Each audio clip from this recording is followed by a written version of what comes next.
Chapter 1, Thought, the Cause of Action. There is the conscious mind and there is the subconscious mind. The conscious mind gathers knowledge and experience through the senses. It learns from books, conversation, and experience. It reasons and forms conclusions.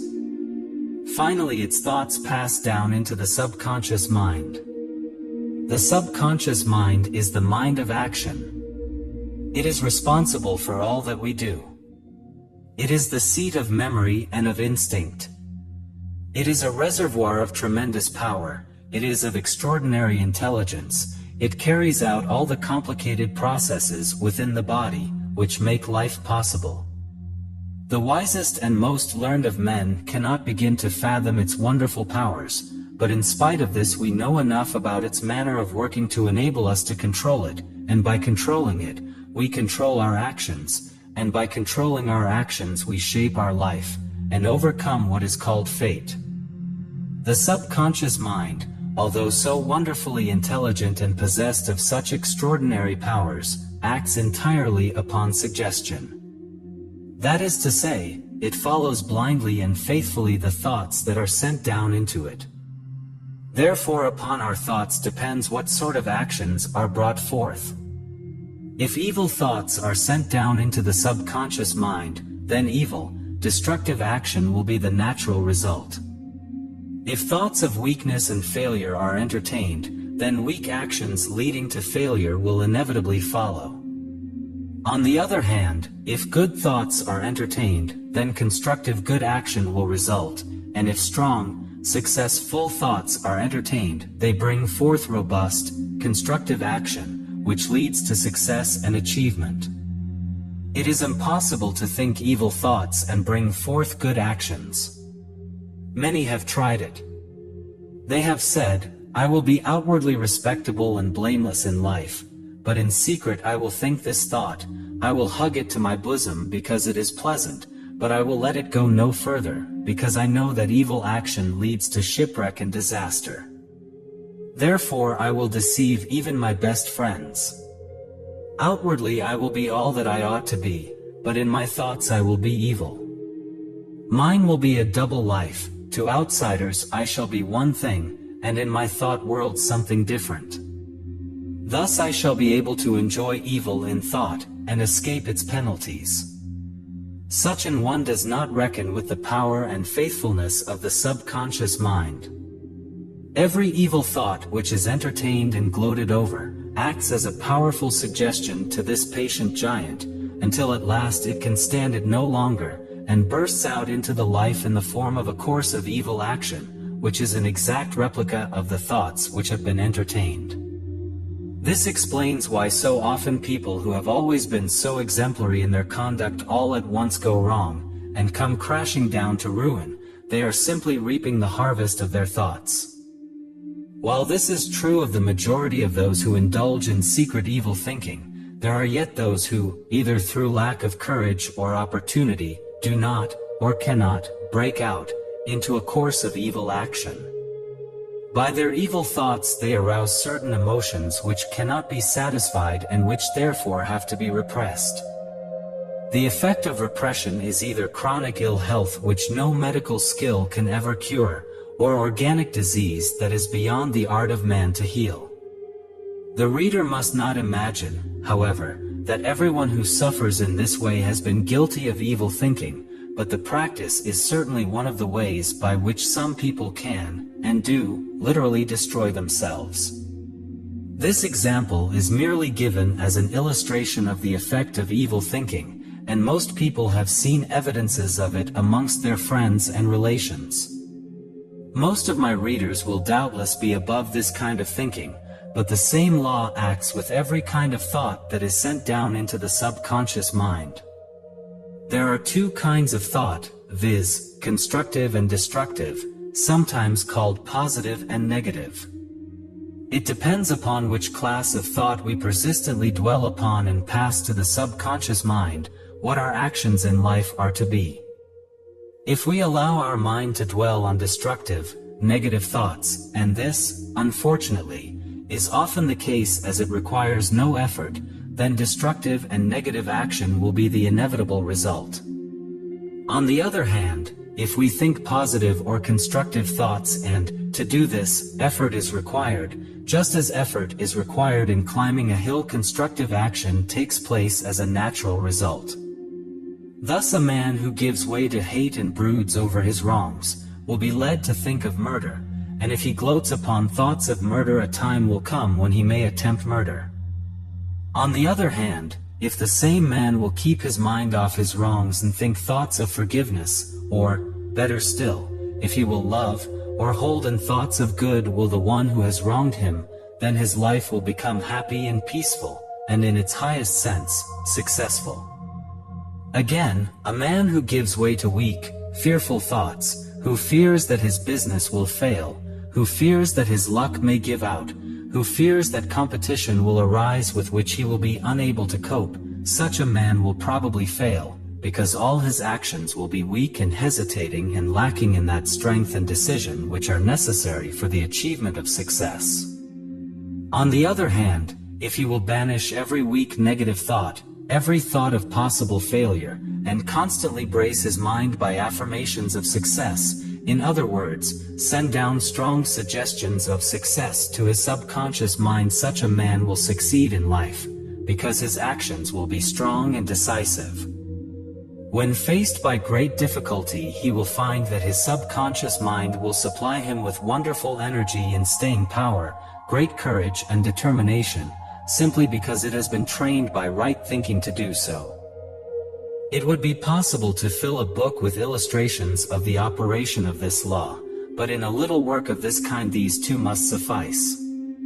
The law is immutable, it cannot be tricked or evaded.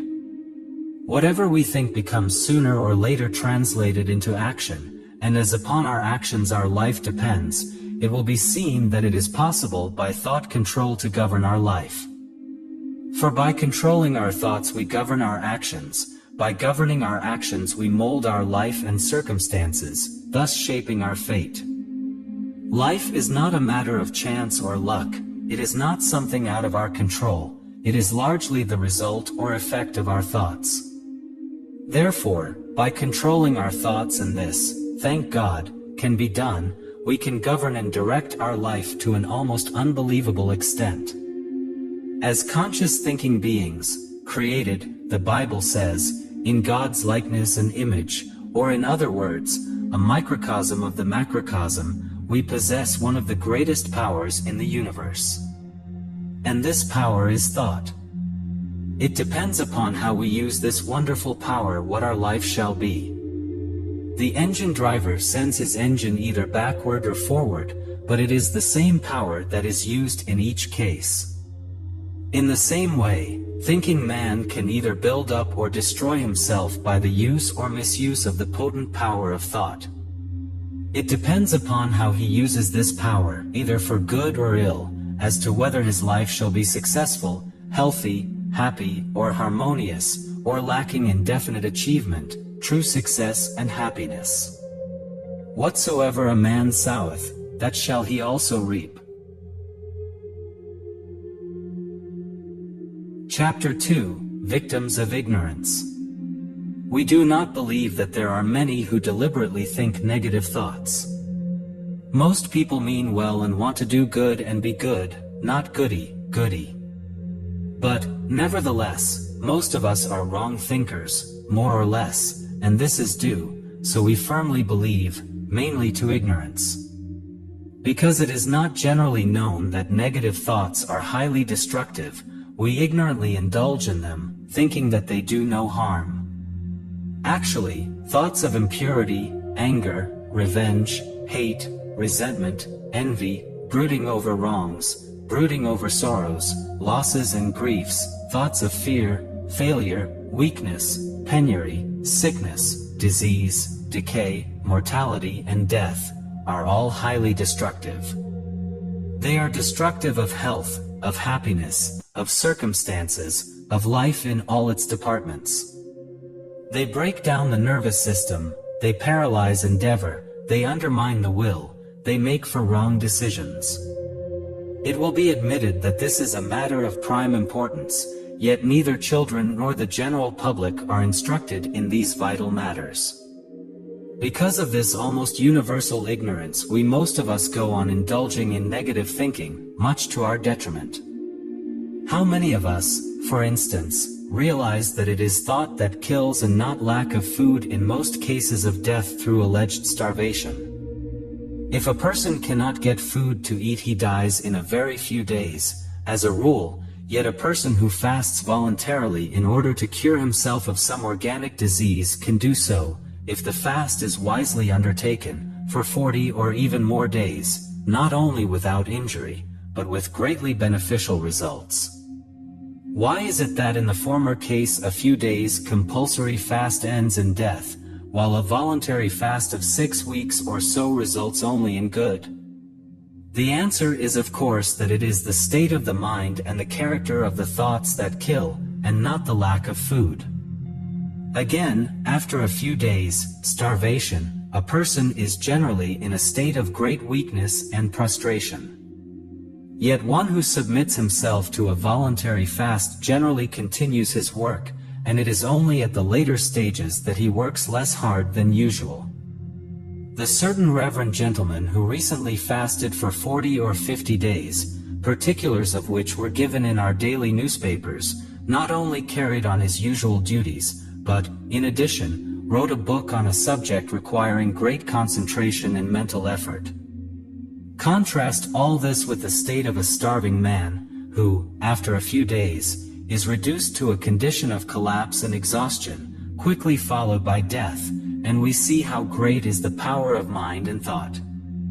In the case of the starving man, he thinks that he is dying, because he has no food, and consequently very soon does die. The fasting man thinks that by fasting he is improving his health, and his health is improved in consequence, even to the overcoming of incurable, so-called, organic disease. There have been reported in the papers lately many cases of important people undergoing, voluntarily, a long fast, and by so doing winning their way to health. But this is not new by any means. To my knowledge, this method of cure was quite well known in certain circles a quarter of a century, or more ago, but its mental aspect does not seem to have been appreciated at its true value.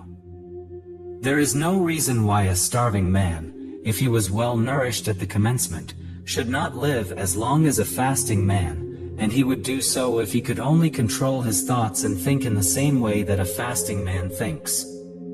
But first of all he would have to be convinced that fasting is beneficial to health, and this would not be easy, for ignorance and prejudice die hard. Also, because man is prone to look to the future with anxiety, he would probably be consumed with worry, fearing that he would be unable to obtain food after his compulsory fast had got beyond the beneficial stage or limit. But the fact remains that it is not the absence of food that kills a starving man, so much as his state of mind. It is his fear thoughts that kill him, just as it is the thoughts and expectation of cure that keep the fasting man alive and maintain his strength and ability to work. It must not be assumed from these few remarks that I am in favor of promiscuous fasting, for an ill-considered fast might do a great deal of harm. Fasting in some cases is beneficial, but it should be taken under experienced supervision. There is also much ignorance on another point, which is the possibility of controlling thought. It is not generally known that our thoughts can be controlled and regulated in much the same way that a London policeman controls and regulates the traffic. He holds up a hand and instantly the traffic behind him stops, allowing vehicles from a cross street to pass instead. Our thoughts can be controlled and regulated in much the same manner. Undesirable, destructive thoughts can be arrested, while other thoughts of a desirable and constructive character can be encouraged. People say, "You can't help thinking these thoughts, can you?" They take it for granted that one cannot control one's thoughts. They do not realize that it is possible deliberately to change the subject as regards one's thoughts, in the same way that one changes the topic of conversation. We all of us change the subject of conversation when it becomes distasteful to us, but how many of us change the subject of our thoughts in the same deliberate manner, by the exercise of our will? Yet it can be done, almost as easily, if we will only do it, instead of thinking and saying that it cannot be done. Not only is it possible to change the subject of our thoughts, but it is also possible to refrain from thinking altogether. Both are accomplishments of the highest possible value, and they can be acquired only by practice and self-training, but even the weakest of us can acquire them if we are quietly persistent. We do not need to be clever, or greatly gifted, or out of the ordinary. Indeed, we may be very much under the average in mental gifts, willpower, and intellectual endowments, yet, if we are quietly persistent, we can learn to overcome our thoughts, in course of time. And when we become master of our thoughts, we become master of ourselves, and when we become master of ourselves, we become master of life itself, not by opposing the discipline of its experiences, but by dealing with them in the best possible manner, maintaining a calm and steadfast mind, a quiet faith and an unflinching spirit. Chapter 3: Victims of Suggestion. We are all victims, more or less, of suggestion. Strong-minded and unscrupulous people deliberately influence others by suggestion, in order to take advantage of them.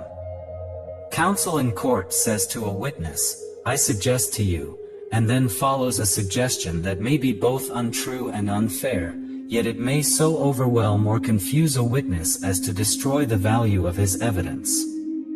Thus does a strong mind dominate a weaker by force of will and suggestion. The hypnotist suggests to his victim that a piece of cold metal applied to his bare back is a red-hot iron, and immediately the flesh is scorched and blistered, much the same as would be the case if the metal were actually red-hot. Or he may suggest to his victim that a cup of paraffin is a cup of lemonade, and he, the victim, will then drink it, evidently enjoying it and thinking it to be lemonade. Thus in these and many other ways does the hypnotist show how powerful suggestion is. In one of Dr. Schofield's books, I think it is, a tale is told of two well-known physicians who, in order to prove the power of suggestion, beckoned to a man in a restaurant and then told him that he was seriously ill and ought to be in bed. The man, knowing their reputation and high standing as medical men, believed them, went home, took to his bed and died. It is only fair and charitable to suppose that neither of the doctors expected anything more than a slight illness to result from what would appear to be foolish and reprehensible action.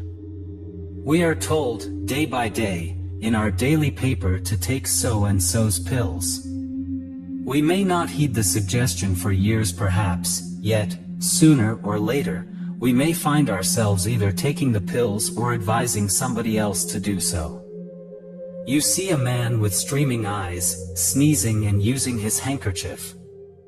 This sight suggests influenza to you, with the result that, if you are not positively minded, you may shortly develop an attack yourself. In 1,001 different ways we are affected by suggestion. We receive it through the eyes, the ears, taste, smell, and touch. We are victims of it at every turn, unless we learn to become positive-minded and proof against suggestion in all its forms. There is not space for me to do more than mention other ways by which we are unconsciously affected and influenced by suggestion. Newspaper and magazine advertising of patent medicines are most potent and powerful mediums of suggestion. We have already mentioned the effect of being told day by day, in our paper and by means of hoardings, to take a certain make of pills. But modern ideas of advertising worthless nostrums and harmful drugs leave such methods of advertising far behind as regards suggestive force and value. Pictures of people sneezing, and of others doubled up with painful backs, can have only one effect, and that is to make people imagine that they possess the ailment described. I remember when a boy, reading in the papers of that day, long advertisements which were headed, What is this new disease that has come upon us? I was so affected that I became convinced that I had the disease, and badly too. I became so alarmed that I would no doubt have speedily become really ill if I had not told my parents my fears. Never shall I forget the shouts of merriment that greeted my confession. It seemed as though they would never cease laughing. But they laughed me out of my fears, and I have kept a positive mind towards or against patent medicine advertisements ever since. Many of my readers must have read the late Jerome's humorous account of his experience with a medical work of symptoms. He said that by the time he had finished reading the book he found he had every disease under the sun except housemaid's knee. Written, no doubt, to raise a laugh and to amuse, yet containing a modicum of truth, which, if realized by the masses, would quickly cause the nostrum mongers to shut up shop. Then there is what is termed mass suggestion. We are all inclined to think the same thoughts as the mob, and to have the same emotions aroused within us as sway the masses of the people. It is very easy for a positive person to sway the thoughts and emotions of a crowd of people. It is difficult for one of the crowd not to be moved with the crowd.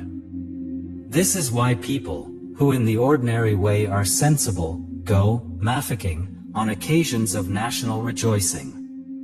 It is also the reason why people who are peaceable and harmless in private life may, when in a crowd, join in acts of violence and disorder.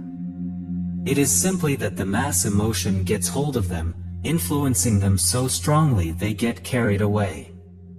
It is a fact that some people are more easily influenced by suggestion than others. Some are stolid and phlegmatic, and upon these suggestion appears to have less effect. Others, on the contrary, are more sensitive and highly strung. These are greatly influenced by suggestion, falling an easy prey until they learn to become proof against it. Such may feel that they are hard done by, and that life has dealt unfairly with them, by making them so sensitive. But they need not pity themselves, for the reason that they have, instead, much to be thankful for people of this type are those who can benefit most by suggestion when it is properly and scientifically made use of. Finally, we come to the subject of temptation. All of us are tempted in some way or other. What would tempt one severely might not affect another at all, but each is tempted in a way peculiar to himself. What is temptation, but suggestion? We need not argue as to where, or from whom, the suggestion comes. It is surely sufficient for us to know that we are victims of it, until we learn how to resist it successfully. There is no more subtle suggestion than that of temptation. It is so clever it seems impossible to counter it in any way. Even at our best moments, when we would rise to noble deeds, base ideas and motives are suggested to us. If we are not to fall, we must exercise eternal vigilance. And it is because of this that we are told in the greatest of all books, by the greatest of all teachers, watch and pray lest ye enter into temptation. In concluding this chapter, let me touch lightly on the teaching of those who state that almost everything is suggestion. Their theory is that we possess only consciousness, and that all that forms our life is the result of suggestion.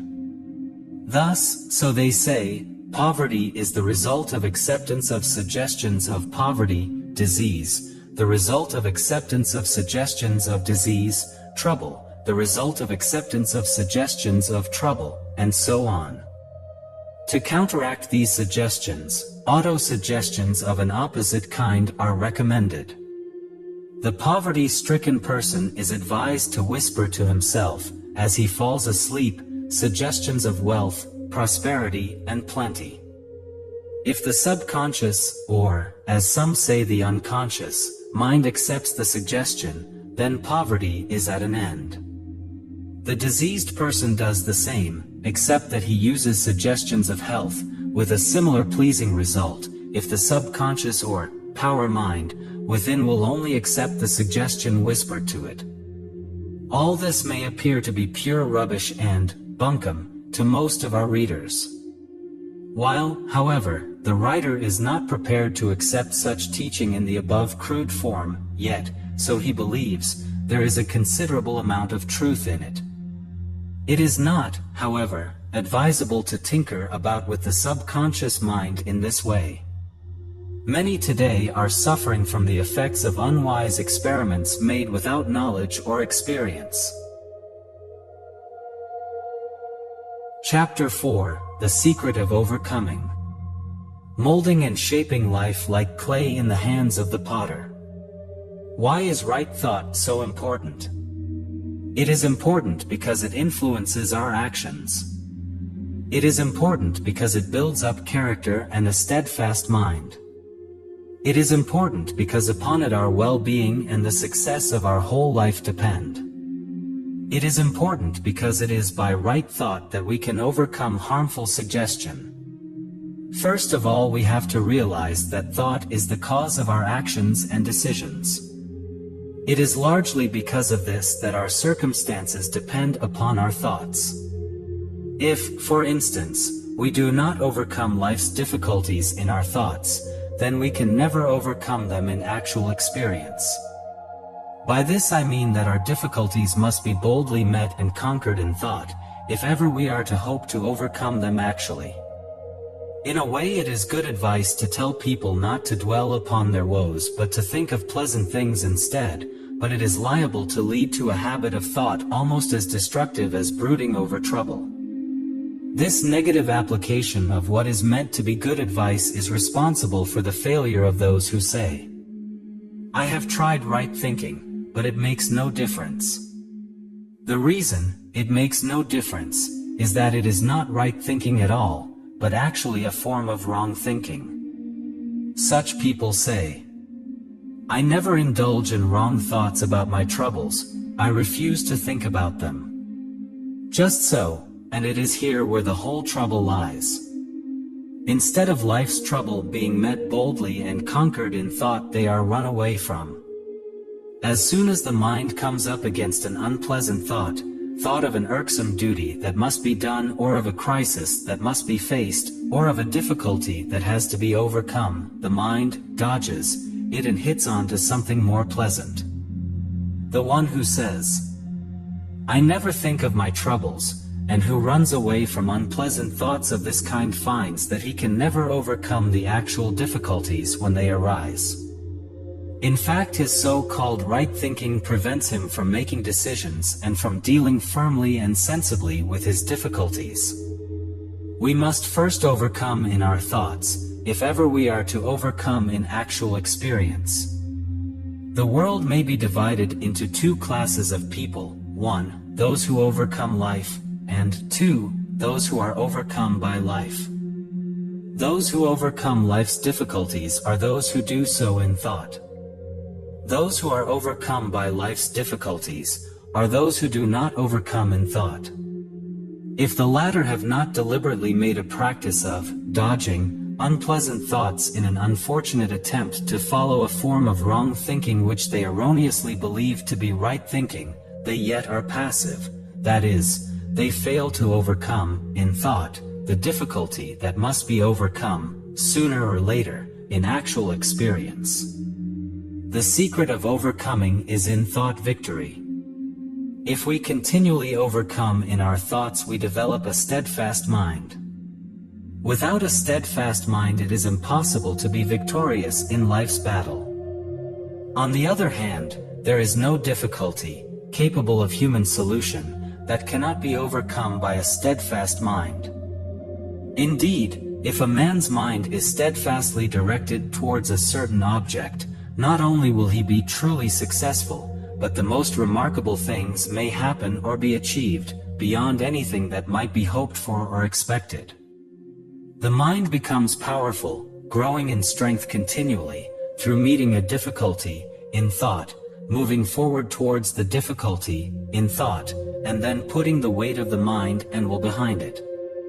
Then the whole man moves forward, going right through the difficulty to the other side, victoriously. This generates inward power, that is cumulative, which, when we come to our difficulty in actual experience, helps us through it successfully. Now this is quite different from worrying over things. Worry is a destroyer. By worrying over our troubles we not only stimulate fear, one of the most destructive of the emotions, but we also wear grooves in the brain, round which our thoughts revolve in endless repetition. The brain becomes so constructed or arranged, through the practice of worrying, that worry becomes a habit. That is to say, as soon as a thought of some impending trouble comes to us, or something goes wrong in our life or work, or we think that something has gone wrong or will go wrong, or we fear that it may go wrong, then immediately the cells used by worry are stimulated into action, being already fully charged with nervous energy, waiting to explode, and round the thoughts go, along the groove prepared for them. Then goodbye to our peace of mind, goodbye to sleep, and, in time, goodbye to health. Some people are of a worrying nature. They inherit it from their parents. The writer is one of them. Some people, on the contrary, never worry about anything. If they were sentenced to death, they would probably sit down and read a book. If the executioner stood beside them, they would probably say, "Please wait a minute or two until I have finished this chapter." A certain man of my acquaintance had once to be told that he was suffering from a disease that would rob him of one of his senses. Now, he was told, "You must try not to worry about it." He laughed a quiet, untroubled laugh and then said, "I shall not worry. We are not a worrying family. We take things as they come, and we find they are not so very dreadful after all. There are always compensations." This shows the amazing difference there is in people's nature and temperament. We think, however, that the proportion of people who worry is much larger than that of those who do not. As the subject of worry is such an important one, a separate chapter must be devoted to it. But while we must not worry about our troubles or imaginary fears, yet we must meet them boldly in thought and will. On no account must we run away from them, for there probably is nothing more negative and destructive than this. Those who refuse to face their difficulties and who keep on dodging the issue are, generally speaking, the greatest of worriers. Avoiding the issue in thought increases the trouble, therefore there is really more about which to worry. At the risk of repeating myself, I must again point out this most vital and important truth that we must overcome in thought. The teaching that bids you merely to dismiss your trouble from your mind and think of pleasant things, or to indulge in a daydreaming, can be positively followed, but as usually applied is quite negative. When applied in a negative way, it weakens the will, robs one of initiative, and destroys one's power to decide and act. Instead of avoiding the issue, whenever the thought of the impending trouble or difficulty rises into consciousness, we should meet it boldly, affirming our ability to overcome it and be victorious. If, every time the thought arises, it is met with an affirmation of power, overcoming and victory, then when the time arrives to meet the difficulty in actual experience, we find that we have ample power to overcome and go victoriously through the experience. We find ourselves steadfast in mind and possessed of a reserve of power that surprises us. Meeting thoughts of failure, difficulty, or fear in this way has an effect upon the subconscious mind. It receives a definite lead and realizes what is expected of it. Being a faithful servant, it does not fail us. These affirmations may be of various kinds and must of necessity vary according to the type of person using them. To one, no affirmation that is not scriptural and devotional in character can be of any assistance. To another, a religious type of affirmation would not be helpful, but a more psychological form might be satisfactory. Each must choose that form that appeals to him. One who starts with a psychological form of affirmation may finally adopt a religious or devotional one.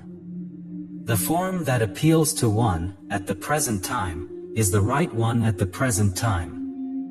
When, therefore, the religiously minded person encounters a thought of difficulty, trial, or fear, he can meet it boldly with the counter thought or affirmation, "I can do all things through Christ who strengtheneth me, therefore I will go right through this trouble in the power of Christ, which is mine to use now and always." At the same time, he can picture himself going through his difficulty with a push, being carried along by invisible powers. In course of time, a mental habit is formed of meeting all difficulties and fears mentally with a victorious push. Instead of running away from them in thought, they are met, naturally and habitually, by a feeling of victorious push. One who does this becomes very strong, steadfast, persevering, persistent, and big in character. Another type may not be able to use the religious form of affirmation, but he may use something similar but in a different form.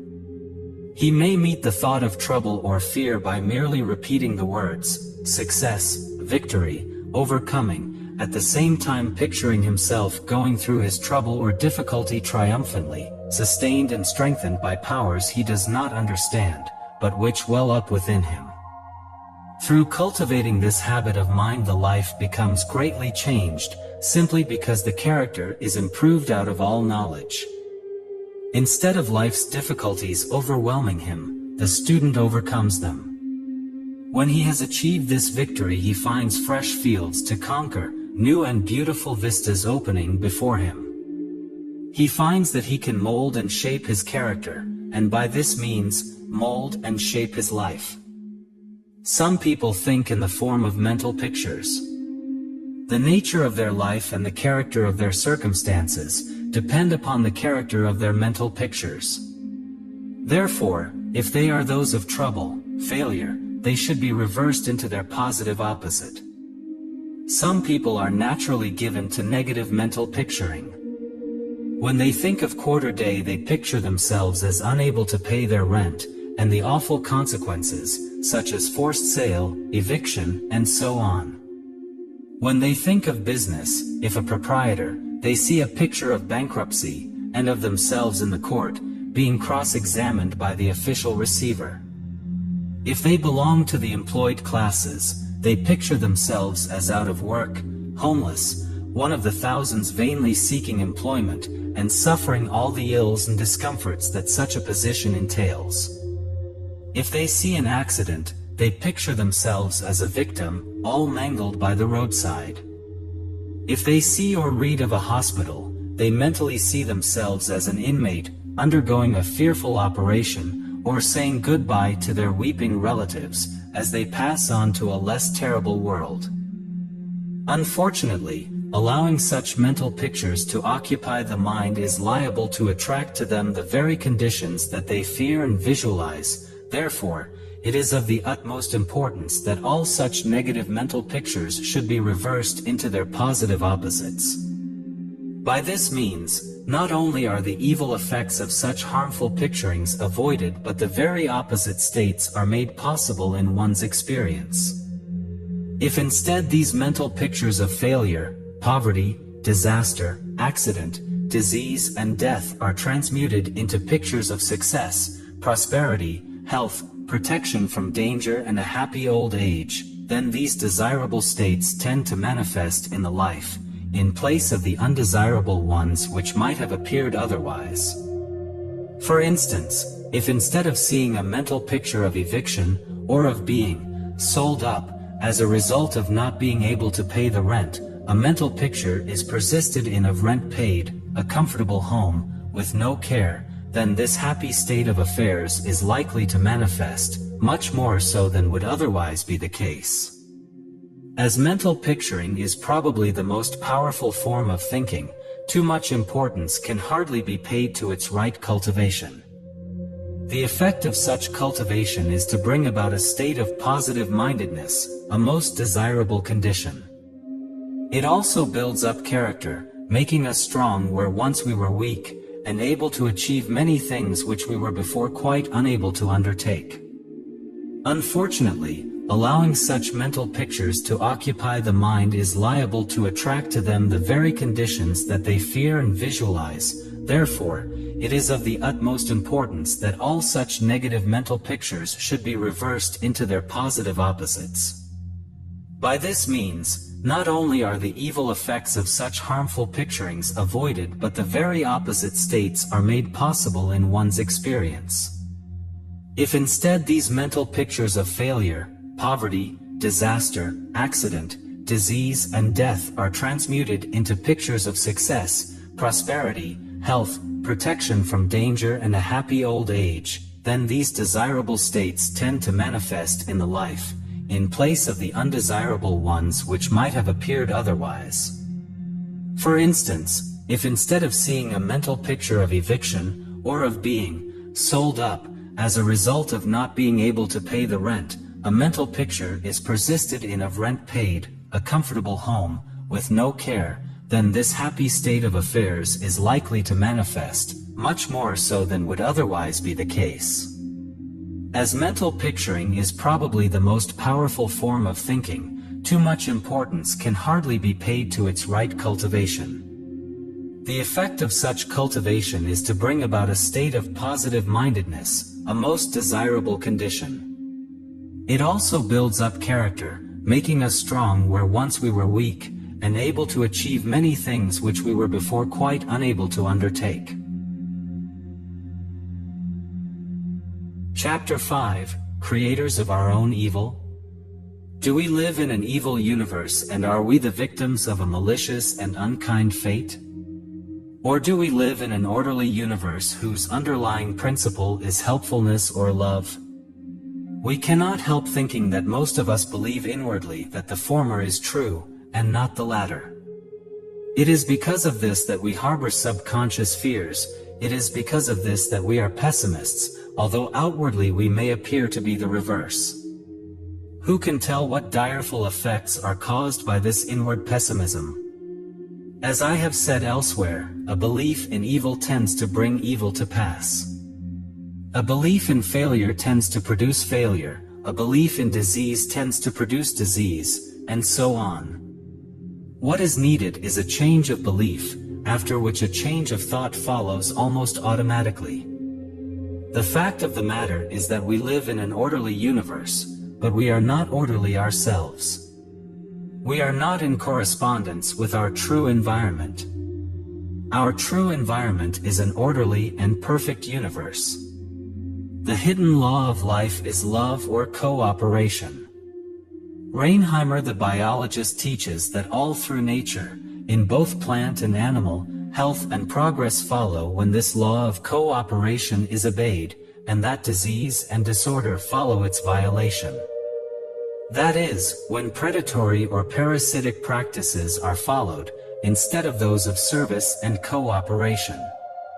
We have first to believe that we live in an orderly universe and that life is based on love. We have, also, to believe and acknowledge that the cause of our own evil, or the disorder in our life, is to be found in ourself. The truth of the whole matter is that we are not in harmony with life and we are not living in obedience to its fundamental law. Harmony, peace, true success, and a carefree life are possible only to the extent that we come into correspondence with life, with the orderly universe in which we live, and work in conformity with the law of life and the universe, which is love, or cooperative helpfulness. There will come a time, so Isaiah the prophet tells us, when this law will be universally observed, when the lion shall eat the same food as the ox, and when they shall not hurt nor destroy in all my holy mountain, for the earth shall be full of the knowledge of the Lord, even as the waters cover the sea. This ideal state may be a long way ahead, but we who know the truth can put it into practice here and now. By so doing we cannot fail to bring harmony and peace into our life, such as cannot be described. We can thank heaven every day that we live in an orderly universe. We can pray every day that we may be brought into correspondence with it. We can think and act every day according to its underlying principle or law of cooperation and helpful service. Our first thought in every circumstance of life will be, not what can I get out of it, but how much can I help? This, of course, is foolishness according to worldly standards, but it is really the highest wisdom, and it leads to the attainment of a life of true harmony, satisfaction, and peace. There was once a wise man, who lived in a certain small town and to whom many came for advice and information. One day a newcomer to the town went to the wise man and said, "What sort of people are they who live here?" The wise man replied by asking, "What sort of people? Were they in the town you come from?" The newcomer replied, "Oh, they were a miserable lot, unfriendly, mean, unneighborly, and most difficult to live with." "Well," said the wise man, "you will find them just the same here."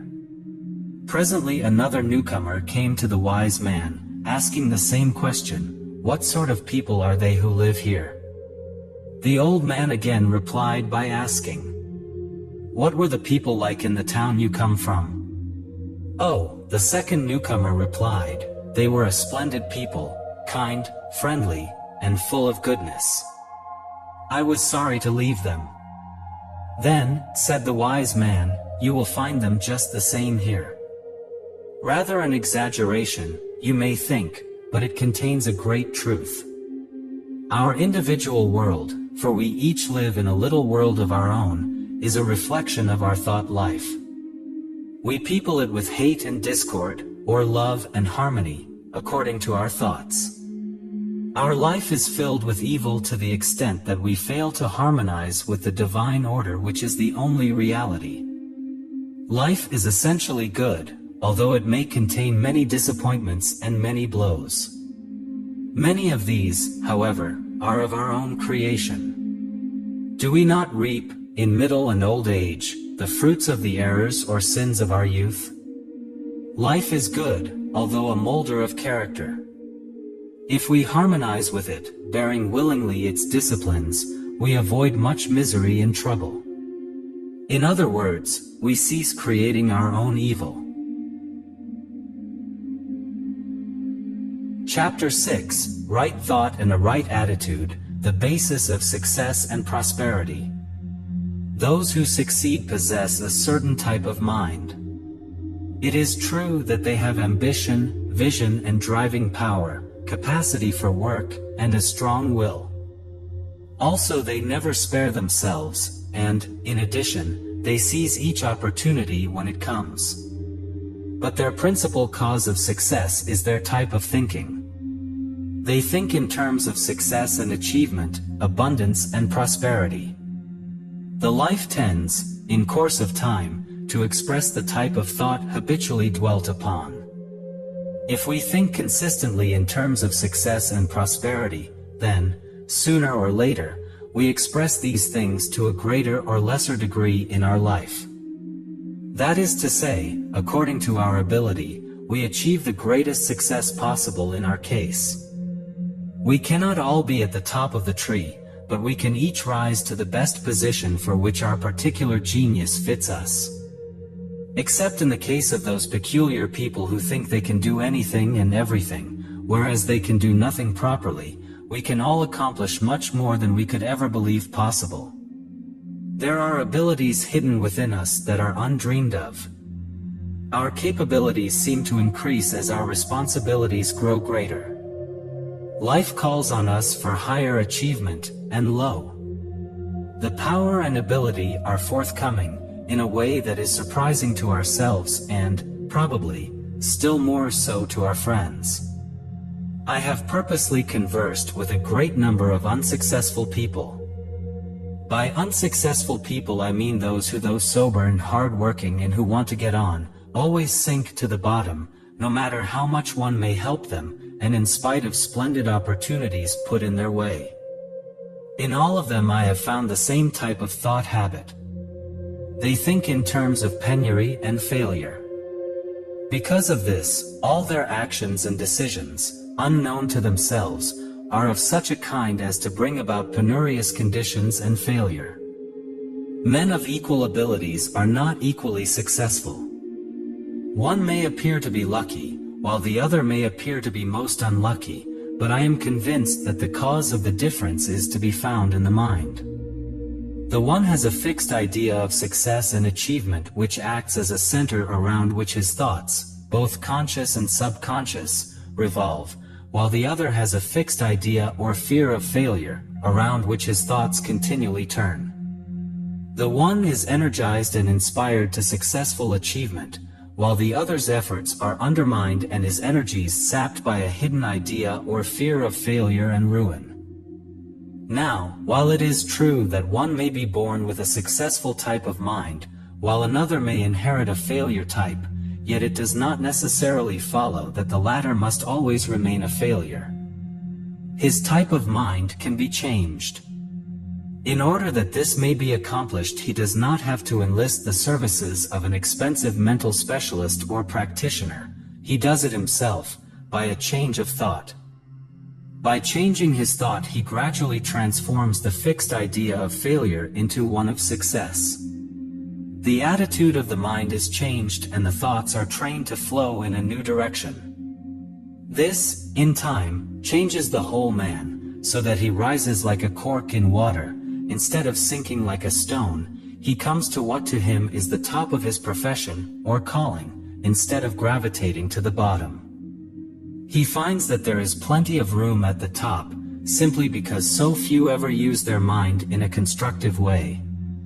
He becomes one of the favored few, simply because he uses his mind as a creative instrument and not merely for the purpose of doing routine work.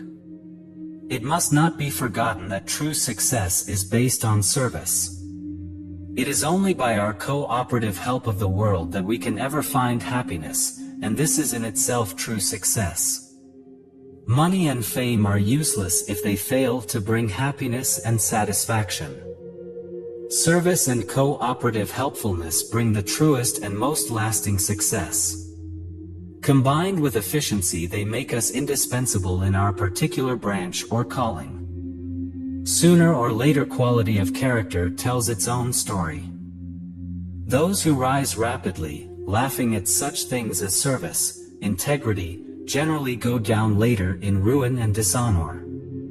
Therefore, our thoughts should be not merely of success and achievement, but of service and helpfulness. We should not think so much of, "What shall I get out of it?" as, "How helpful can I be?" for all solid success is based upon the extent of our helpfulness to the community. The more helpful we are, the more indispensable we become, therefore, the greater the reward, as a rule. Apart from all this, the fact remains that thinking in terms of success and achievement, at the same time maintaining a consciousness of abundance and prosperity, tends to attract these things to us. The mind is creative to a degree undreamed of by most people, and our thoughts attract things to us after their kind opportunities for achievement and more abundant circumstances on the one hand, or failure and lack on the other. The inner cause of successful achievement, then, is in the mind. Instead of allowing it to wander anywhere it pleases, we have to train it to think constructively. While others are spending their spare time foolishly, we must, on the contrary, compel the mind to think positively in terms of achievement. We can hold an ideal in the mind continuously, around which the thoughts will revolve, naturally and easily. Constructive thinking such as this compels us to work and strive, while other people waste their time in pleasure. It is no hardship, however, but a great joy. It arouses our enthusiasm, after which every task becomes comparatively easy. Sooner or later, just when we are ready for it, opportunity comes our way, just as surely as the rising and setting of the sun. The law is infallible. When we are ready, the opportunity appears. In closing this chapter, may I give one word of warning. Success is liable to become our master and we its slave. Therefore, it is important that we choose the highest form of success, if we can. As a rule, however, we have no choice, because our ambition is, as it were, born in us. We have in mind the case of a poor boy with only a country elementary school education, who is now an ordained missionary, apparently an utterly impossible feat for one in his position. Whether he chose his calling or whether his calling chose him, it is impossible to say, but in either case, his life of toil, self-sacrifice and service, though it means weariness, fever, poverty and derision by the world, will bring him the truest satisfaction. He is most truly successful who finds his success in service and in trying to make the world a better place for others to live in. Then it does not matter if his success does become his master and he its slave, for such slavery becomes the highest joy and gives the greatest satisfaction. These are the treasures that no money can buy and which ever elude those who seek them through the acquirement of riches and fame.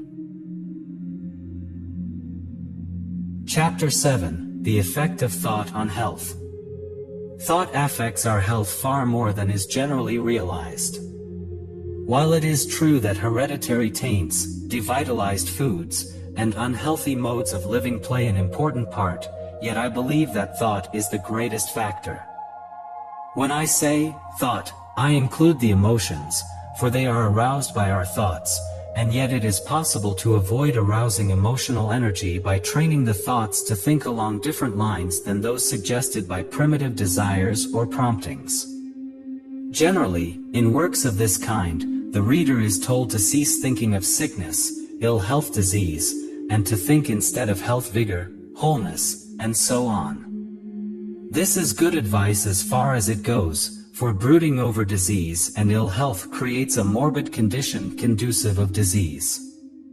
It is a fine thing to think of oneself as whole, healthy, radiant and filled with life, joy and energy. Such a mental picture can do nothing but good. Thus the beginner may say, I am in radiant health, and try to feel like it, and picture himself, mentally, as the image of perfect health and vitality. By doing so he takes the first step towards better health. This, although good in its way, is by no means an ideal method, therefore, better methods should be adopted as soon as possible. But there is far more in this subject than this. The root causes of ill health go far deeper. In this little work we cannot go into a profound study of the underlying cause of all disease and disorder, but we can mention 2 or 3 that are fundamental and of the utmost importance. It must first be understood that health is a state of normality, that is, it is normal to be well, and abnormal to be unwell. There are 3 emotional states that rob us of health. They are 1. Sensuality, 2. Resentment, and 3. Anxiety. They can be overcome or neutralized by cultivating the habit of thinking thoughts of 1. Purity, 2. Goodwill, including forgiveness and seeing the other fellow's point of view, and 3. Rest. 1. Although medical works seem to attribute most disease to syphilis and syphilitic taints, yet we think that one of the principal causes of ill health, if not of disease, is impurity in thought, or the indulgence in sensual thought, in thoughts of amativeness and similar things. The evils of sensual conduct are bad enough, but we believe that the evil effects of indulging in sensual or amative thoughts are equally grave and far-reaching. The evil, from a health, as distinct from a purely moral, point of view, is that such thoughts arouse desire, and this, in turn, generates emotional energy. This energy has to be repressed, and this is probably the cause of much bodily disorder. Now, to repress or stamp upon all natural desires as something wicked and unclean is not the best way of dealing with the difficulty. This generally makes matters worse. The only perfect way is to think above or beyond these things. We must reason with ourselves, pointing out that there is really nothing in sensuality, that it is the biggest fraud possible, and that as far as the higher love of the sexes is concerned, if this cannot be ours, then beyond it all are things more important. Every young man knows that it is far better to rise early, either to do some work, or to go for a bathe, than to lie in bed thinking sensual thoughts?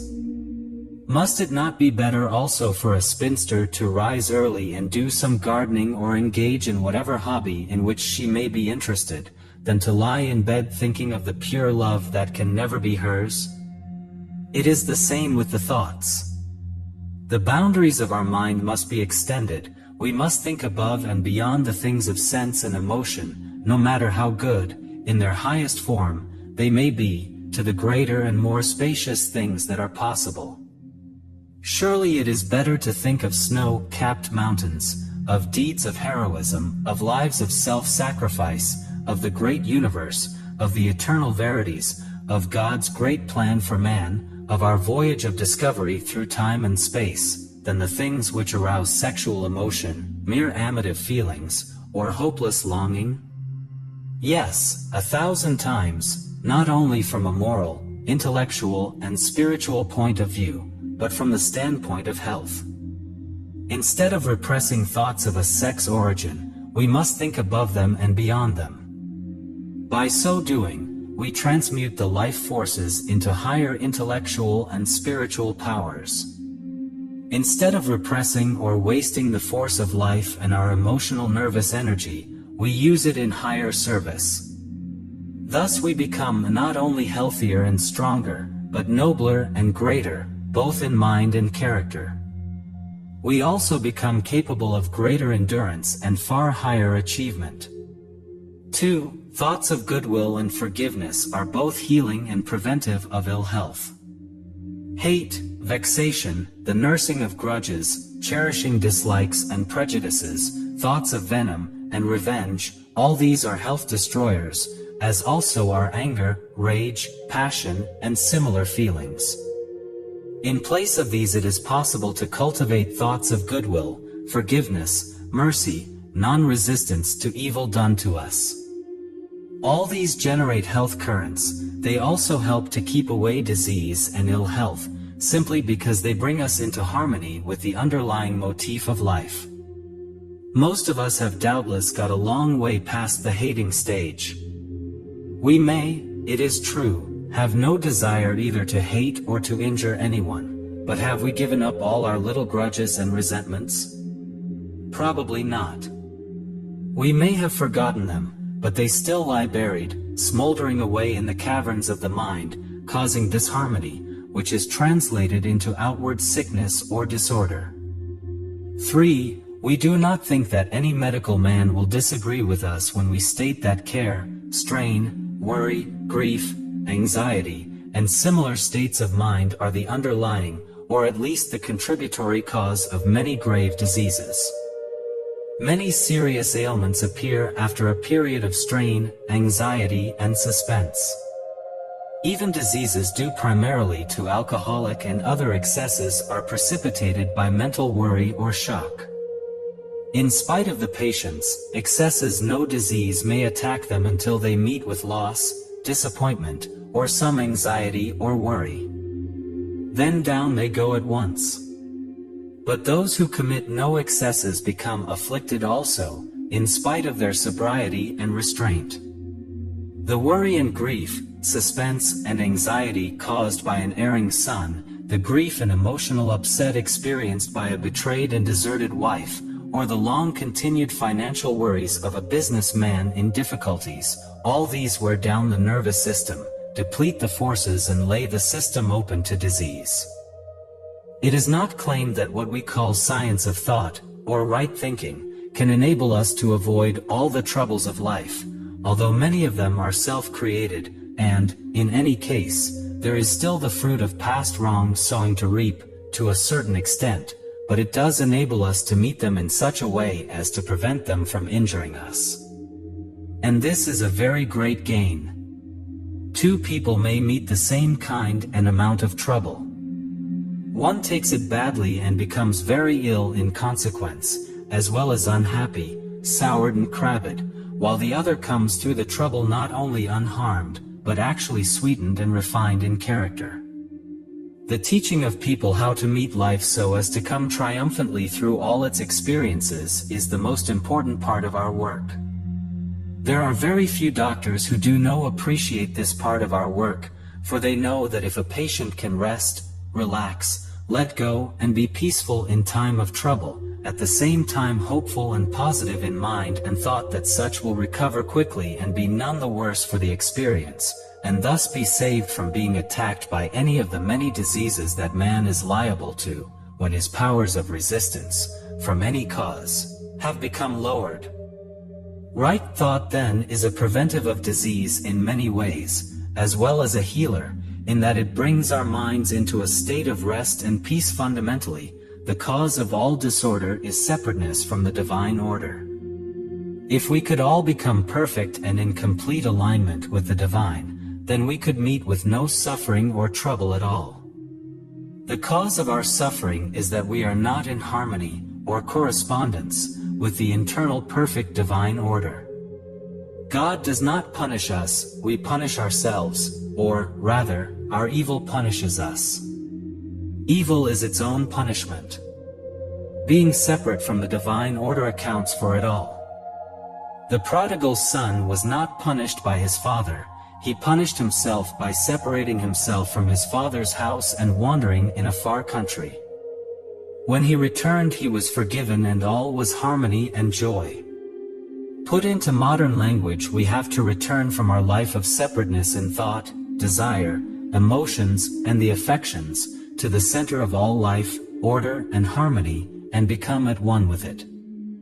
This means that, first, we must possess the desire to do so, and, secondly, that we must bring all our thoughts into line with the divine innermost.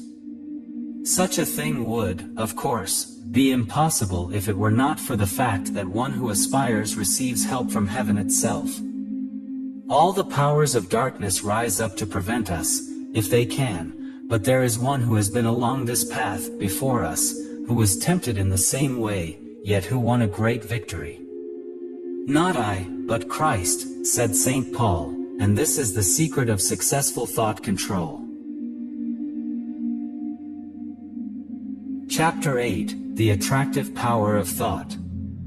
There are two old proverbs which are well known and often quoted, but whose profound psychological importance is not perhaps fully appreciated.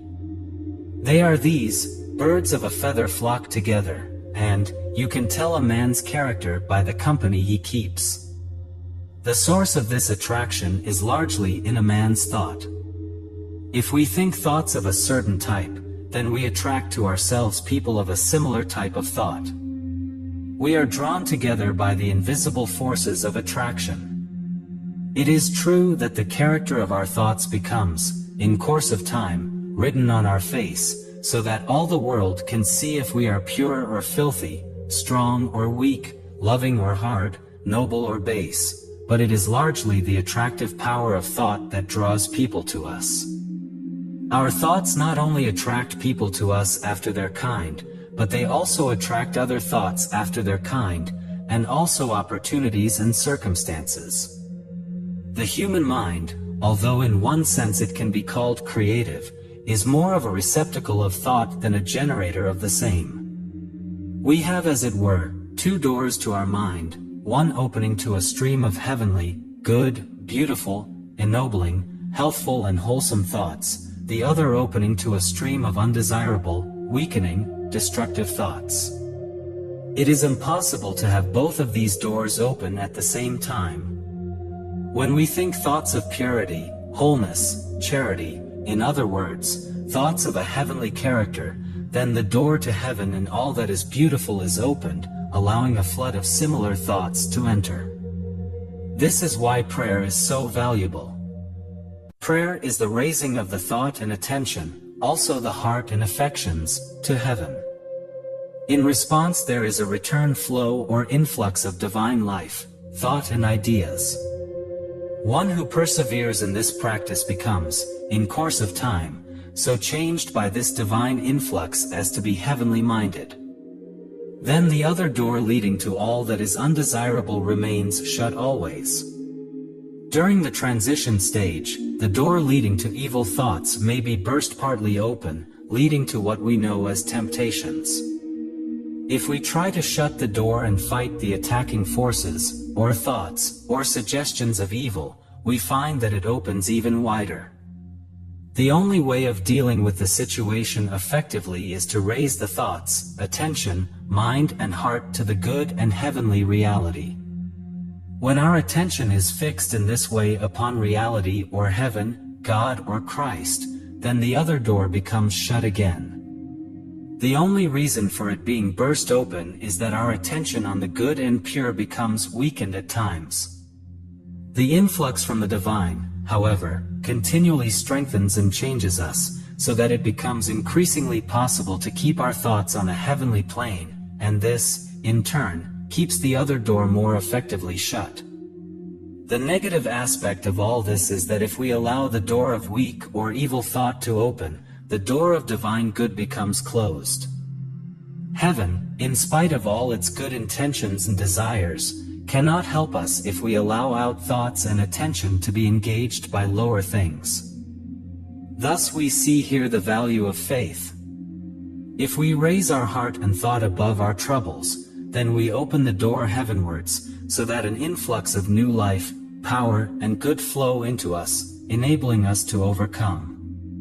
Directly, however, that we look down, to brood over our troubles, the door towards heaven becomes shut, while the other door is opened, thus allowing a stream of weakening destructive thoughts to enter. Thus, by refusing to brood over our troubles and difficulties, and by looking in faith to heaven, and by thinking of the divine perfection or reality, we are delivered in a double way. First, the spiritual source of trouble is shut off, and second, we become open to receive a constant stream of heavenly influences. Not only do we attract to ourselves one of the two streams of thought and influence just described, but we also create for ourselves an atmosphere, either attractive or repellent.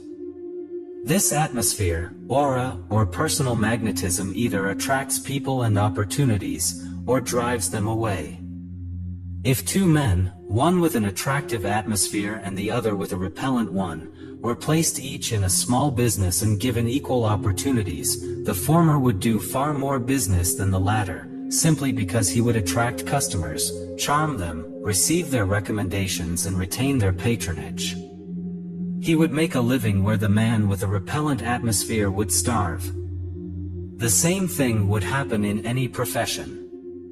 A doctor, a lawyer, a clergyman, would attract a large following, if he possessed an attractive atmosphere, but would have only a scanty following if he had a repellent atmosphere.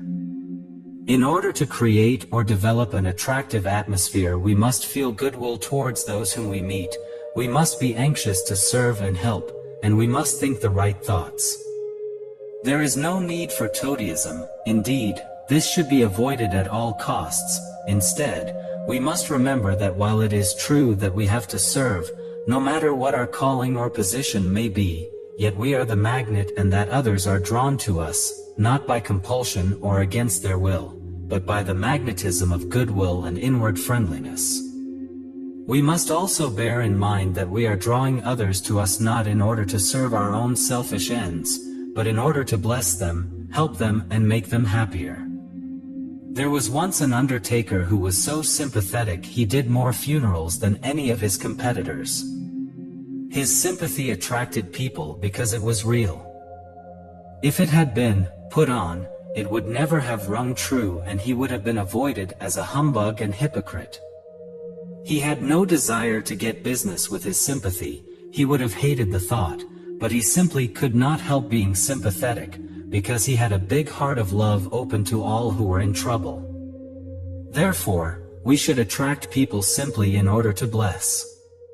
If it makes us prosperous, we cannot help it, our object must be to bless and serve.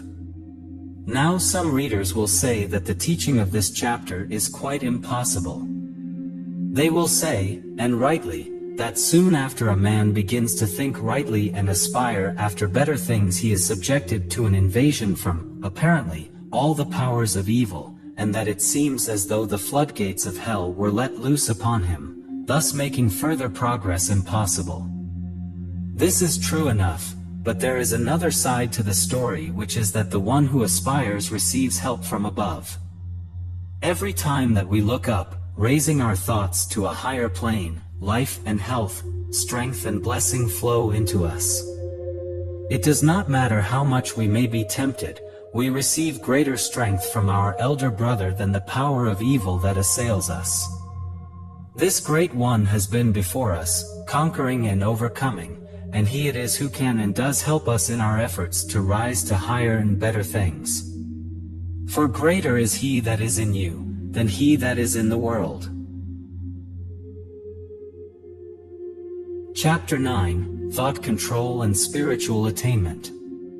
In this little book I have dwelt too much, perhaps, upon material achievement, but the principal reason for doing this has been that it is our duty to serve our day and generation and to be as big and useful in service as we possibly can. I do not advocate a selfish success. Our ambition should be, not how much can I get, but how much can I give, in service and in doing things for the world. Thus the success and achievement that I advocate need not be the making of money or the winning of position at all, for it may mean giving one's life in missionary service, or other forms of self-sacrifice and devotion to one's fellows. But no matter what our calling in life may be, the power of thought and the control of thought are of great importance. A young man may become a missionary, in spite of opposition and discouragement, simply because his mind is steadfast and his thoughts directed towards the goal of his ambition. Apparently insuperable difficulties are overcome simply through the thoughts being directed and focused upon one given object. If his mind were allowed to wobble and his thoughts to wander, he would never achieve his ambition. It must be pointed out that if we pursue success wholeheartedly, it becomes in time our master. At first we find success to be a very shy bird indeed and difficult to catch. It leads us on, demanding ever self-sacrifice and yet more sacrifice, until at last we find ourselves committed to a life full of responsibility and of comparative importance, from which we cannot turn back or desert with decency. Then we find that success, instead of being our servant, has become our master, while we have become its slave. It is of importance then that we limit our material ambitions. There's no reason, however, why we should limit our spiritual ambitions, for if we are successful in our quest of God, there is only joy awaiting us when we find that success has become our master and we its slave. It is not generally acknowledged that no great degree of spiritual attainment is possible without thought control, the result of thought training. Brother Lawrence is an outstanding example of this. He is the great exponent of the practice of the presence of God. This humble servant of God, working daily amongst his pots and pans in the kitchen and scullery of a monastery, found that by training his thoughts always to flow towards his Lord, he became conscious of his presence always. So clear was this realization that Brother Lawrence found that he was far more conscious of the divine presence while he was at work scouring greasy pots and pans than when in his cell for the express purpose of engaging in devotional exercises. This humble, unlearned brother became a saint, although not called one, and a teacher of many, simply through directing his thoughts towards God, and persevering, in spite of their liability to wander. It is possible for us really to pray if we possess a measure of thought control. We direct our attention to God, and this forms a ladder by which our thoughts and affection ascend up to God. Thought control is really a fixation of the attention upon a given object and keeping it there.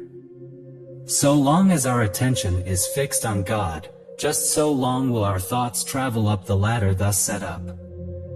Those whose powers of attention and thought control are so weak as to be almost entirely lacking should repeat prayers. This is not as good as praying oneself, but it is a beginning and a step in the right direction. One who says or repeats his prayers, night and morning, possesses a connecting link between himself and heaven that others who never make any such attempt lack.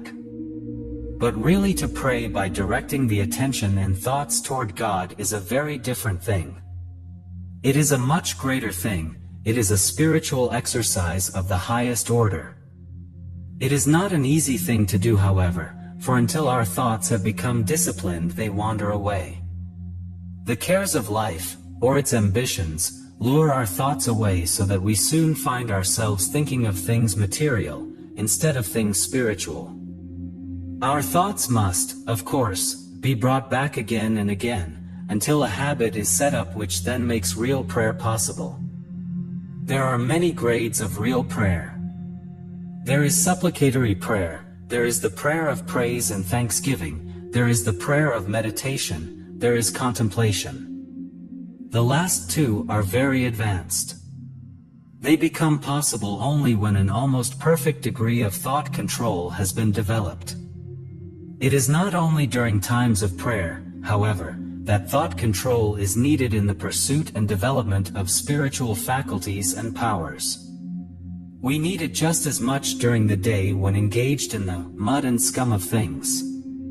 We too can share the experience of Brother Lawrence, who found that his work which he disliked, in the ordinary way, became enjoyable because of the divine presence.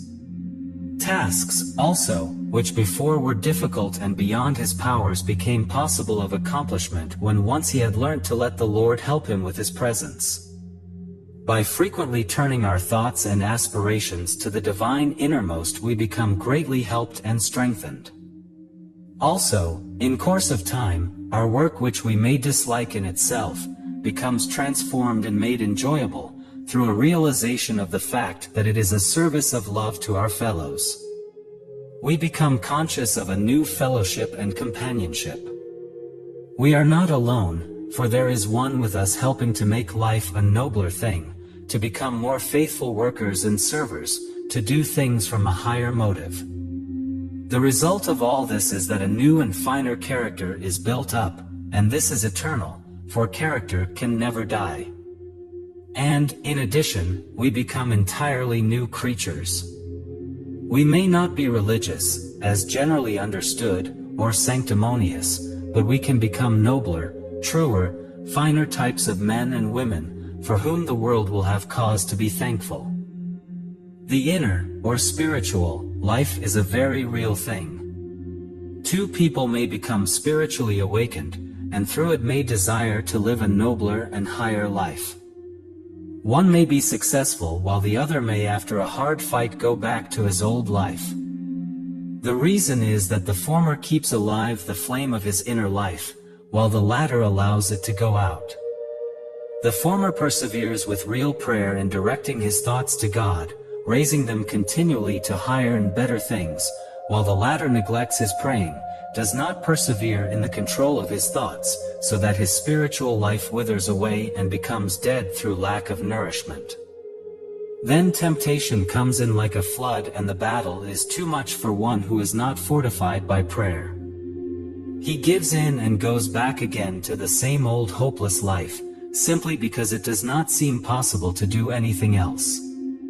The fault is not that temptation is too strong, but that he cuts himself off from the one source of infinite power through his neglect of prayer, and his lack of perseverance in thought control.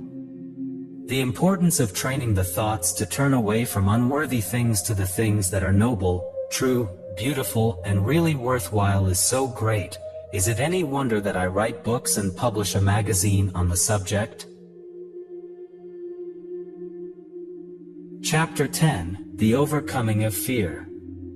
Fear is probably the cause of more of the mishaps of life than we imagine.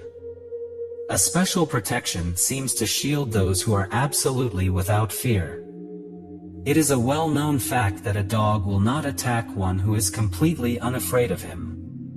My own limited experience of sports is that if one is entirely without fear, then the more reckless one may be, the more likely is it that one comes off without even a scratch.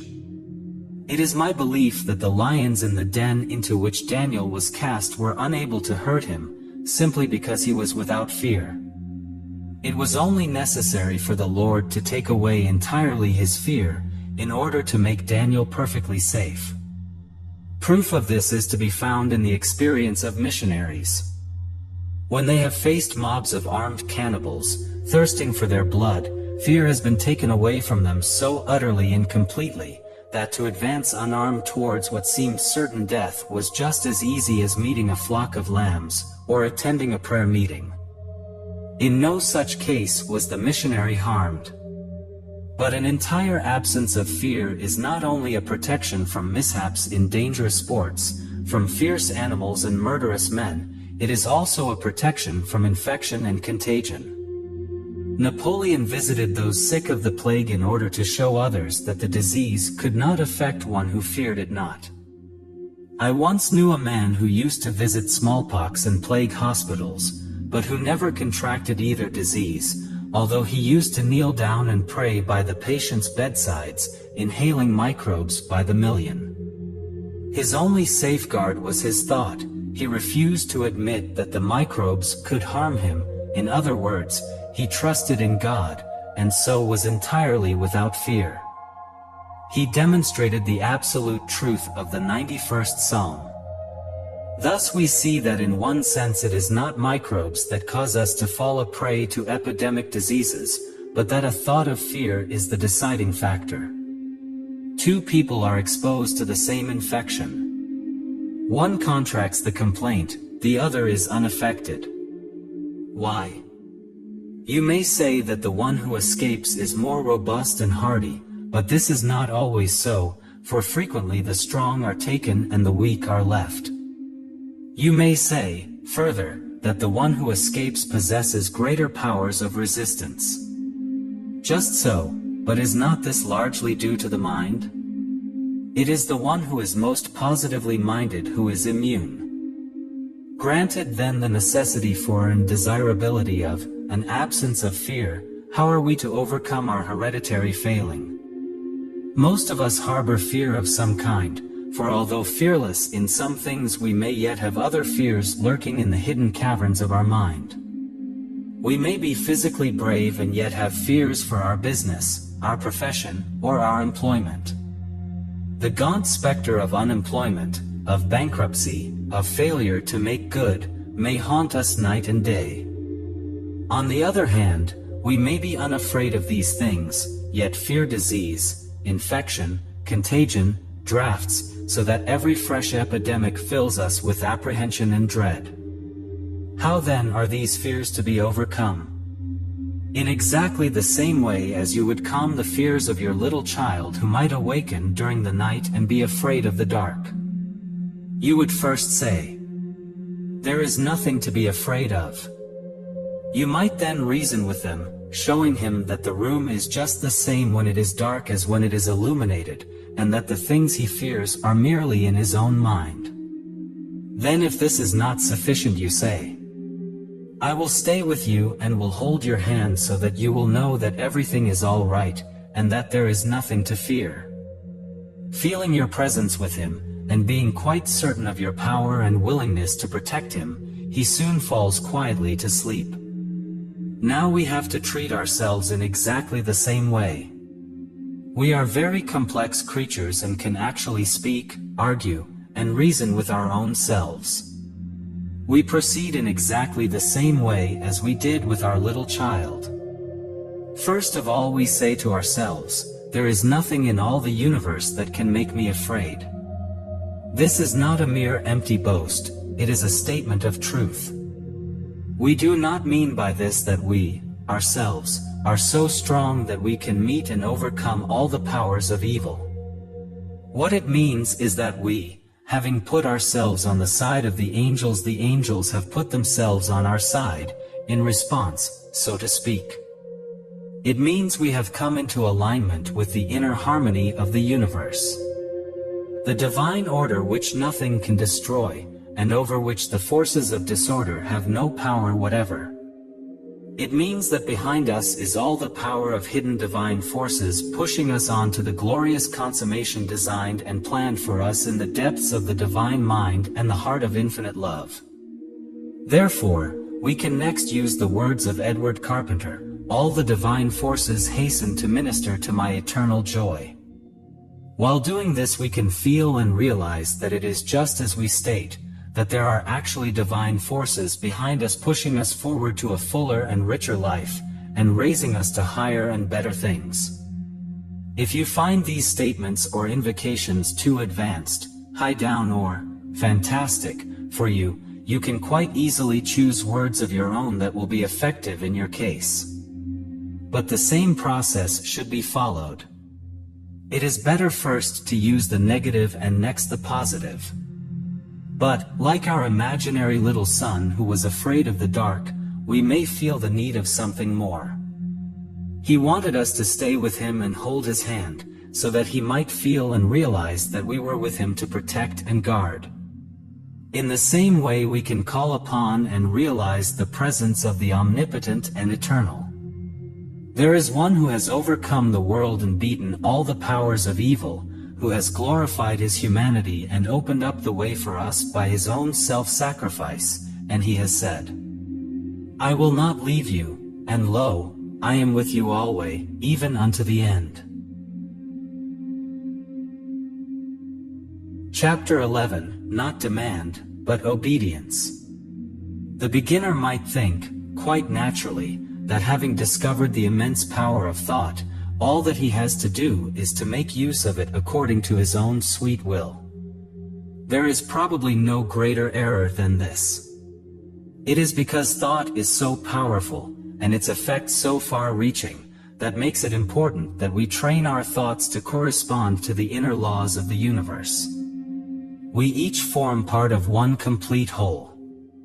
God is our Father or center, and every man our brother. We are servants one of another. Until we realize this, we are out of harmony with life and the universe, not only in our actions but in our thoughts, for, if we have a wrong idea of life, then all our thoughts must naturally be wrong also. It has been said that we can conquer nature only by obeying her laws. It is equally true that we can overcome life only by obeying the laws of life. If we do not think in harmony with the motif of life, we become plaque spots in the cosmic body.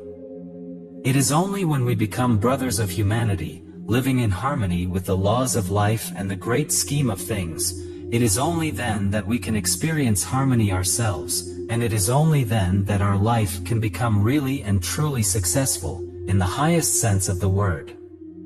It is possible to make demands upon life and to get what one demands. This leads to achievement, one of course at the cost of hard work and sacrifice. We have all to pay for our achievements. Those who are not willing to pay are not able to achieve.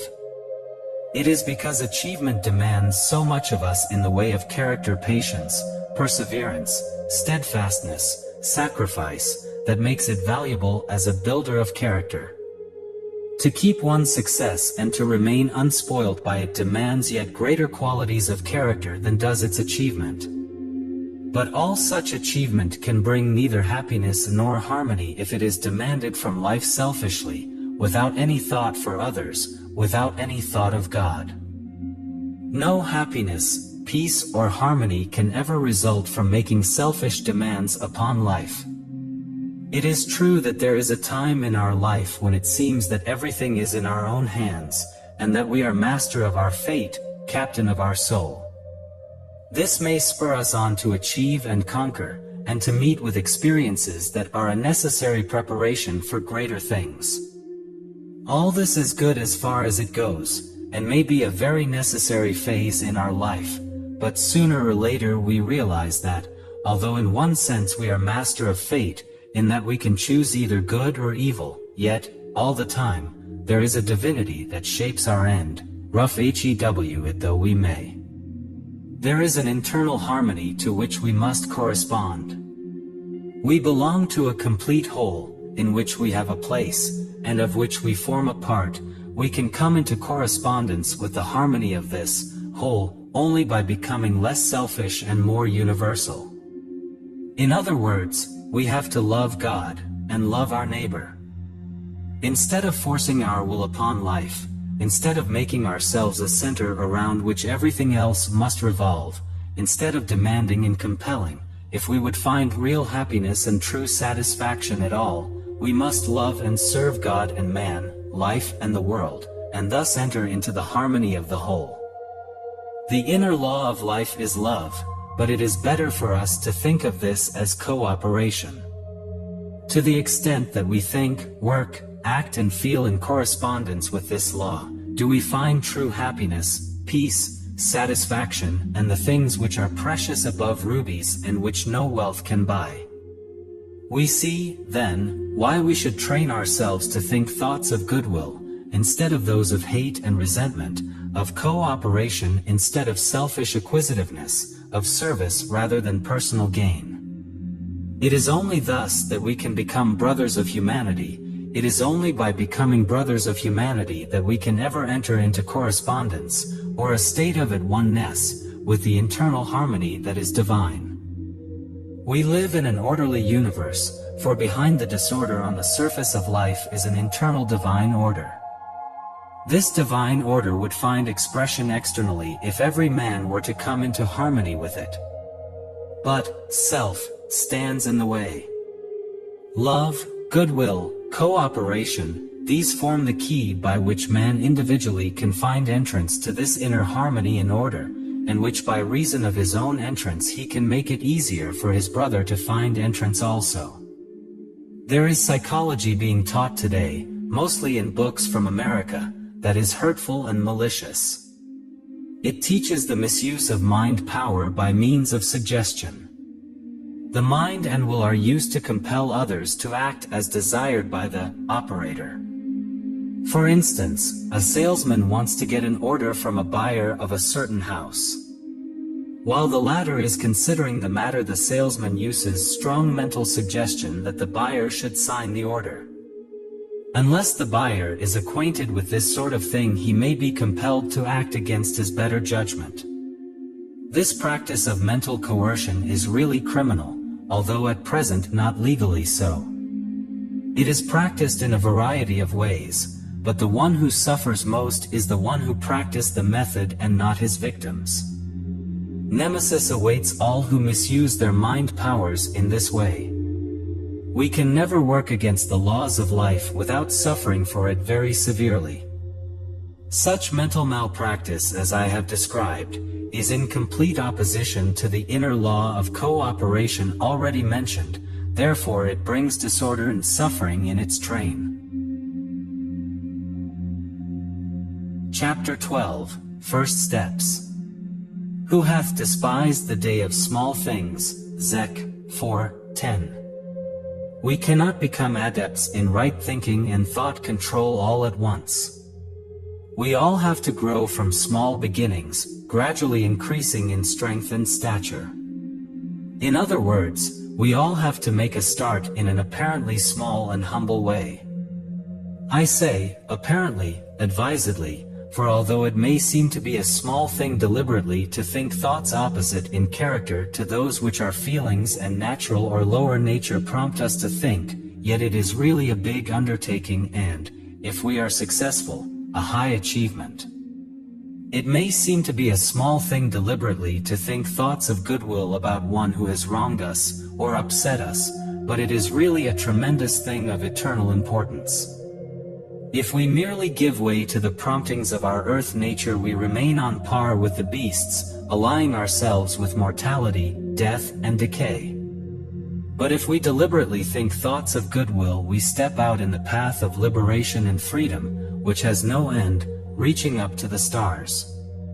It may appear to be a small thing to think deliberately thoughts of things pure and noble in place of thoughts of sensuality, yet, in reality it is a great achievement, for thoughts of the latter kind form the very taproot of man's unhappiness, weakness, and woe. It may appear to be but a small thing to think thoughts of steadfastness and overcoming, in the face of apparent defeat and failure, yet it is not such a small thing after all, for upon it the success of our life largely depends. It may seem to be a small thing to think deliberately of God and things eternal in place of thoughts of mortality and things temporal, yet to do so is of importance, for it is only thus that we can enter into eternal life, through becoming at one with that which knows no decay. It may seem to be a small thing to think deliberately of one's unity and oneness with the source of all light and life, instead of as separate and alone, but this also is a matter of importance, for through this we enter into a realization of the truth. It may seem to be a small thing to think deliberately of health, wholeness, and the joy of living, instead of brooding over disease, sickness, and death, but the results of such thinking are far-reaching, for upon it our health largely depends, and without health it is very little we can accomplish. But while it is true that we are engaged in a great adventure, yet we have to commence in a small way, being satisfied at first with small achievements. That is to say, satisfied in one sense, but not in another. We have to be satisfied if we can at first win seemingly small victories, simply because it is impossible to win greater ones, but in our heart we yearn for greater things, and mean to achieve them when we are strong enough. The better part of us, which is eternal and heavenly, and which is fed by right thinking, in harmony with the laws and practices of heaven itself, is at first but a weak babe, so to speak. The lower part of us, which is natural, belonging to the lower nature, and the reverse of heavenly, is strong and well grown. How then is the weak babe of goodness and heavenly nature to overcome the strong tyrant of the lower? It cannot do so of itself. It would fail if it were not for the fact that we can draw upon inexhaustible fountains of life and power. Every time that we raise our thoughts above the things of time and sense to the eternal realms of the good, the beautiful and the true, we open ourselves to receive an influx of divine life and power. Every time that we think thoughts that are heavenly and strong in character in place of those that are devilish or weak, we ally ourselves with heaven, and then all the divine forces hasten to minister to us and help us. Therefore, although the new and heavenly nature is weak, and the old nature is strong, yet the former wins in the long run, if we are steadfast and persevering in raising our thoughts to higher and better things, thinking the best thoughts that we can, in spite of the claims of the old established habit of thinking. Finally, the new nature swallows up, as it were, the old nature, but it is a long drawn-out struggle. What we call right thinking is not merely thinking positive thoughts in place of negative ones. It is this and a great deal more. Right thinking has different meanings to different people. To the beginner it consists in thinking positive thoughts in place of negative ones, together with a call to high heaven for help. The negative thought and its corresponding positive opposite are the negative and positive poles of the same thing. We can live at either end according to our thoughts. Here follows a negative train of thought in one column, together with a positive counteracting opposite, that will, I hope, serve as a key to future right thinking and overcoming. Negative thought or suggestion. Life is evil and cruel. What terrible thing, or evil is it that may affect me at any moment? Failure, bankruptcy, loss of employment, workhouse, disease, accidents, operation, hospital, bereavement. Positive thought or affirmation. Life is good and is always striving to bring to me the highest good. No evil can come nigh me, nothing can hurt or destroy. The divine blessing rests on all my affairs, the blessing that mocketh rich and addeth no sorrow. The life of God fills me with health, strength, and joy of living. If you were to sit down and meditate upon the negative train of thought, especially if you were in the midst of a first-class worry, the result would be that your fears would be increased and at the best you would become depressed.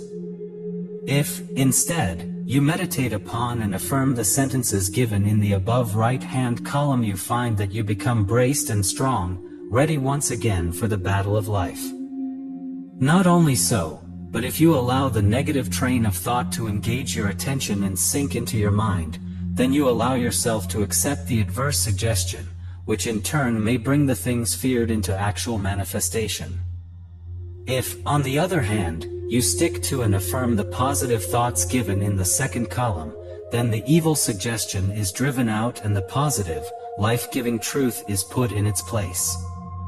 The one who can do this becomes strong and steadfast, while the things that he affirms become, in course of time, manifest in his life and experience. A quiet time should be spent regularly every day.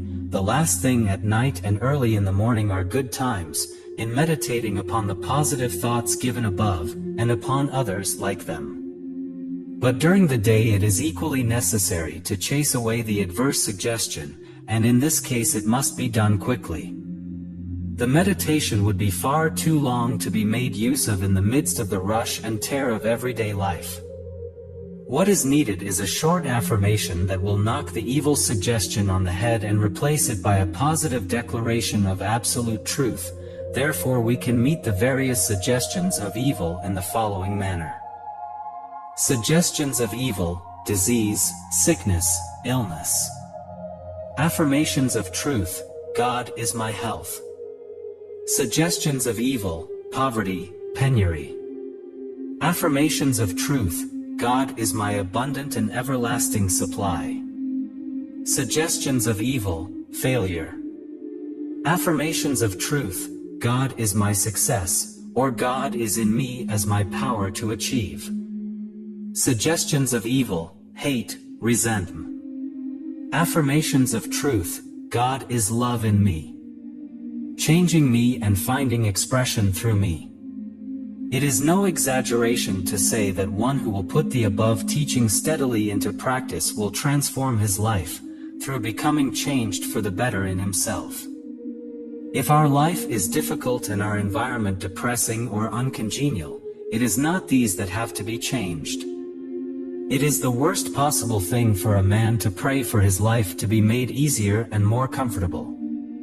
One who says, "If only my circumstances were different I could get on," perpetuates his misery and binds the chains of his bondage more closely to him. We must never pray for tasks equal to our strength, but rather for strength equal to our tasks. It is we who have to be changed, not our circumstances. We have to overcome our circumstances and limitations, by growing beyond them. When we become changed, our circumstances and environment become changed correspondingly. We can become built up in character, only to the extent that we overcome in thought.